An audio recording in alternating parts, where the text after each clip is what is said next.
It's far easier to sell an apartment in New York City without a broker than most real estate agents will care to admit.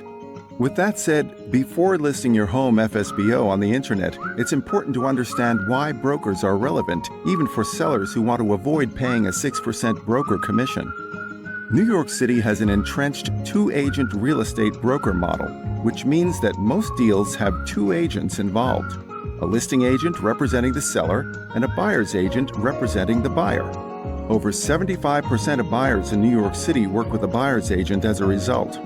If you don't offer commission to a buyer's agent as a seller, you'll effectively reduce the size of your potential pool of buyers to just 25% of the total buyer base. This has ramifications for the amount of demand you receive, the number of potential offers you receive, your sale price, how quickly you sell, and whether you sell at all. How can I sell my apartment without a broker in New York City? The first step in selling an apartment without a broker in New York City is to educate yourself on the sale process. You can learn about each step in the sale process by visiting Hauseit's agent-assisted FSBO seller training portal at www.hauseit.com. Once you're familiar with the process, the next step is to choose your level of marketing exposure. If you're comfortable missing out on the 75% of buyers who are represented, you can simply list your home FSBO online. If you'd like full exposure to direct buyers as well as buyers who are represented, you can list in RLS and everywhere else online with an agent-assisted FSBO, also known as a flat-fee MLS listing. This approach allows you to save up to 6% in commission if your buyer is unrepresented, while also giving you full exposure to buyers with brokers. What is the typical buyer-agent commission percentage in New York City? The most common range for buyer-agent commission fees in New York City is between 2% to 3%.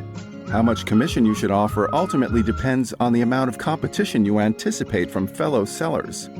If you're selling a generic apartment in a large condo building in Midtown or the financial district, chances are there are dozens if not hundreds of apartments competing against you. On the other hand, you may be able to offer a lower buying agent commission without materially impacting buyer demand if you have a unique apartment and there's limited inventory. Is it difficult to sell FSBO in New York City? Yes and no.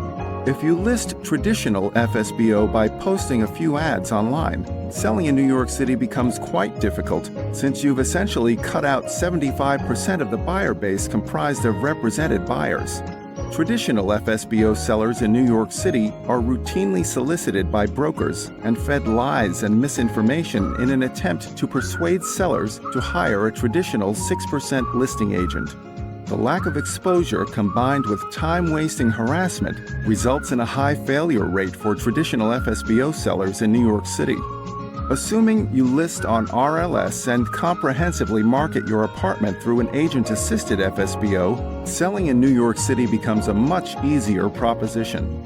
With that said, the sale process is by no means automatic, nor is there any guarantee of outcome. The most common reasons why agent-assisted FSBO sellers fail is due to unrealistic pricing, poor photos, lack of patience, or being unfamiliar or uncomfortable with the sales element of the process.